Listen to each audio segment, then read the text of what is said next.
wachni mogik Osako kitiyo gatieka katieko mokwongo agoyo kamano ne Ramogi TV tada ni munukela ka gik ma PS osetimo piny luo ng'eny anjo ka jomoko wacho ni osetimo ang'o gik mano yiero notimo osetimo gik mang'eny adare mondo awache TV ka ing'e ni sirikand William Ruto nyaka ne donje pok ondik polise yano ka jomoko oro message ni to PS dak kawo polise kaka ne jode kawo ga the late nyasaye keto chuny ka mokwe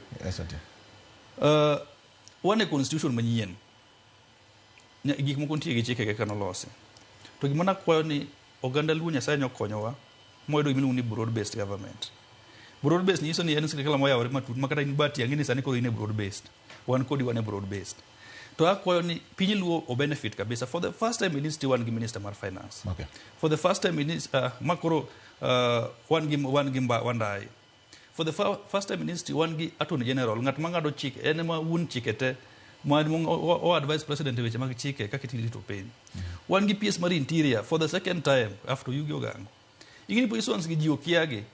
PS mar interior mar yembo piny. Pesa mar CS mar finance pesa nindo suba. Weche mag stima grasa ka stimula ka do gigi to sim. Gigo ten ni piny luo. Jaluo wego siasa mar liel mar ni wano kodwa ng'ane wan wadoro ng'ane. Okay. Wadwa bed piny ka oganda luo. Enda kwayo MP ma nyikal miluongo ni chairman maduol. Ochako oganda luo. Nikech mbadi ok bibedo ni manyo ji mondo odhi ondike nini. Obika otere KRA, okobi wandai bok bi manyo ji. Kata PS ok bi manyo ji. Ji obed piny ka joluo. Wach ni wanya dhi office ma de karango ka MPs kaka karango wadhi office wandai karango wadhi office PS karango. Nikech ka girito kamano gibiro complaina nyaka chieng' moro gini chopi. Pero kamano. Osako koni ubiro